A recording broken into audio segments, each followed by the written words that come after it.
Hanuman movie की pan India success के बाद तेजस सर्जा अपनी एक और मूवी लेकर आई है मिराई, जो अगेन एक माइथोलॉजिकल सुपर हीरो मूवी है जिसे थोड़ा रिलीजियस सेंटिमेंट के तरीके के साथ हमारे सामने प्रेजेंट किया गया है। बट क्या ये मूवी हनुमान की तरह फिर से उस एपिक को रिक्रिएट कर पाई, और क्या मिराई हनुमान से भी एक बेटर मूवी है, और क्या सच में इस फिल्म में प्रभास का भी कैमियो है, इन सभी चीजों के ऊपर बात करेंगे। लेकिन उससे पहले हम थोड़ी इस मूवी की विजुअल्स के बारे में बात करते हैं, क्योंकि सब जगह बताया जा रहा है इस फिल्म का बजट 60 करोड़ है। बट फिल्म में हमें जिस तरीके की VFX CGI देखने को मिलती है उससे लगता नहीं कि ये फिल्म सिर्फ 60 करोड़ की बजट से बनी है, क्योंकि सेम चीजें लोग 400-500 करोड़ की बजट में भी दिखा नहीं पाते। तो अब आते हैं मुद्दे की तरफ, क्या मिराई हनुमान की तरह उस एपिक क्लाइमैक्स को फिर से रिक्रिएट कर पाई? तो आंसर है नहीं। उन्होंने कोशिश तो बहुत की थी बट फेल रहे। इसीलिए मिराई का क्लाइमैक्स देखकर हमें वो सेटिस्फेक्शन फील नहीं होता जो हनुमान को देखकर हुआ था। और अगर प्रशांत वर्मा खुद भी चाहें तो इस चीज को दोबारा रिक्रिएट नहीं कर सकते। तो फिल्म की स्टोरी की बात करें तो फिल्म की स्टोरी शुरू होते है सम्राट अशोक से, जिन्होंने अपनी शक्तियों को 9 किताबों में डिवाइडेड कर दिया है।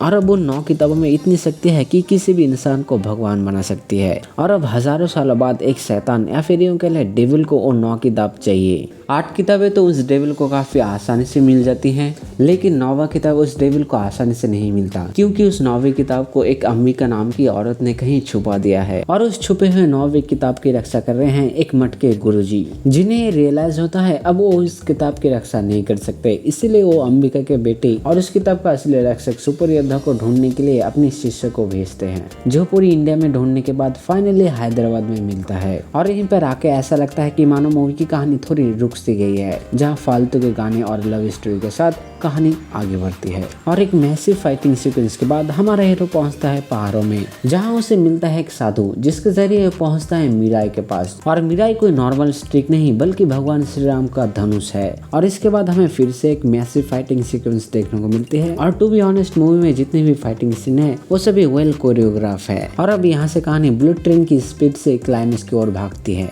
ट्रेन का वो फाइटिंग सीक्वेंस हो या फिर भगवान श्री राम का वो CGI, जिसे ओरिजिनल लैंग्वेज तेलुगु में प्रभास ने डब किया है, वो सभी क्लाइमैक्स में कुछ खास इम्पैक्ट नहीं डालते, क्योंकि डायरेक्टर ने जिस स्ट्रॉन्ग इमोशन के साथ विलन के कैरेक्टर को बिल्डअप दिया था उसे सही तरीके से एंड नहीं कर पाए। और इन सब चीजों की वजह से Mirai just an average film बन के रह जाती है। लेकिन अगर तुमने मिराई देखी है तो जरूर बताना तुमको ये कैसी लगी।